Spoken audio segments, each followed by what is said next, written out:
Be sure to support the channel, hit the like button, and please leave a comment. If you know me or you just like my videos, please share those, and don't forget, hit that like button, guys. All right, guys, just wanted to give a quick shout out to the guys that participated in yesterday's discussion in the comments. Basically, that video was about using your Humminbird Mega 360 imaging to compete and beat the Garmin Live Scope and the Lowrance Active Target. So just wanted to give a quick shout out to a few guys: Brian Grisby, Mike Gardner, C219 Troll, Al Smalls, and Chauncey Davis. All right, guys, we had some real good content going back and forth on a few things. I learned a few things. Hopefully I helped you guys out too. But let's go ahead and get into today's video. All right, I was in the middle of getting things packed up, but I need to interrupt this video because I have a special delivery. Let's go ahead and see what's inside this box, guys. All right, so let's go ahead and take a look and see what we have inside. Extra packing paper. This is the list of items I purchased. See, that total was $103.98, but that includes the discount. These are the items. Have some Spinshot hooks. All right, look at that. Got some of those. Got 5 of those. All right, and I have GJuice.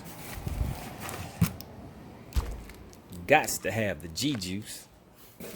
And I have what's this other thing? A Bass Mafia line bag. All right, let's go ahead and talk about each one of these real quick. GJuice. Hopefully everybody already knows what this is. This is basically an additive that you can put into your live well, and it helps keep your fish lively. Basically during the summertime when the water temps are high is when this is really something that you want to put in there. If you bring in dead fish during the tournaments, you lose points, you lose ounces, and that is something that can be detrimental to that check that you were planning on getting. So if you want to keep your fish alive and make sure that everything goes well for you at the live well, at the weigh-in, get some GJuice. Make sure you keep that in there. And what I did is I went ahead and went with this large size because I know it's something that I will continually use. Let me see, there we go. This is a 64 ounce. And this is just going to be used as a refill. I have a smaller bottle that has the measurements and things like that on there that'll tell you how much you want to put in your live well per gallons of water.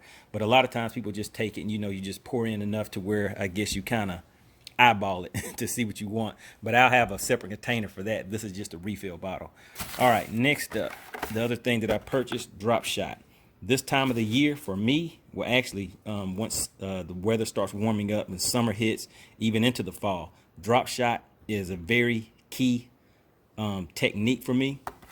And I use the VMC Spinshot hooks, 1/0. Sometimes I actually will use the small that is a little smaller in size than this. It'll just be the size 1.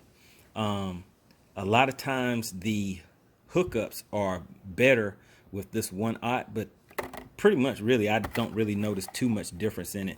I like using these bigger hooks because I feel a little more comfortable with those. And as you know, with fishing, a lot of things is just what are you confident in, and that size is something I'm confident in. It has the swivel on both ends, so let me zoom in on that so you can see it. So basically you tie your leader line on one end and you tie your main line to that top part. And what that does, this hook is able to spin around and it prevents you from getting line twist in your line, which can eventually lead to that line breaking. Whenever I use my drop shot and I tie it directly to the line itself using a polymer knot and then taking it back down through the hole to make the hook stand straight up. If you guys know what I'm referring to with that, sometimes what it'll do is those line twists will cause that line to break at the bottom and the tag end may come off. But even worse than that, sometimes it may break at the top. So to prevent that from happening, I started using these VMC Spinshot hooks. All right, and actually what I'll do is I'll upload a full video for you guys showing my full setup for my drop shot, since right now that is something that I will be using. Plan to use it this weekend at this tournament.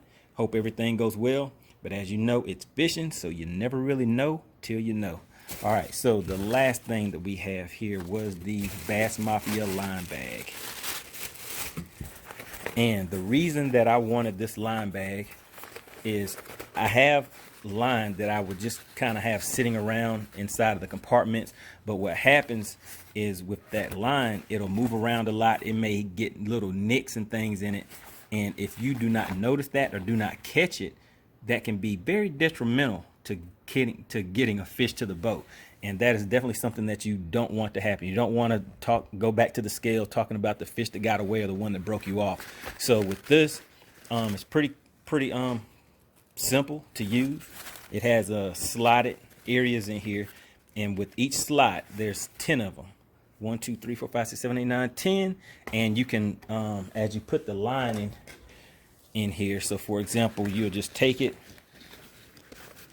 put the line in there, and you can run it through here. So actually run it right through here, so that way you can spool your line without even having to remove it from the bag. So that is very quick and convenient, especially when you're out on the boat or during tournament time. If you have to re-spool or anything like that, this is very quick and convenient. And like I said, it will save your line because you don't want to have any damaged line sitting on your boat. All right, guys, just wanted to make a quick video showing you my tackle warehouse unboxing for today. Again, I got this during the Labor Day sale, so they had a discount. I believe it was 15% discount on items. I generally get more stuff than this, but right now I have a lot of things, and I've kind of committed to not really buying any additional items. I just want to try to use everything that I have. But things like hooks, terminal tackle, it's kind of hard to not have to re-up on that, because those type of things do break off. These get broken off in brush piles, things like that. GJuice, you can run out of that, and you don't want dead fish. So hey, making the most out of it. But guys, once again, I really appreciate you for continuing to support the channel. Hitting that like button, it really does help me out. And for you guys that have been hitting the like button and subscribing, I know you have probably realized that you start getting a lot more recommendations for sites that will channels that show fishing equipment, fishing techniques, things like that, because the YouTube algorithm, it will reward you for hitting that like button. All right, guys, that's all for now. Be sure to check out the other video where I will go ahead and break down the full setup of my drop shot. See you guys on the next one.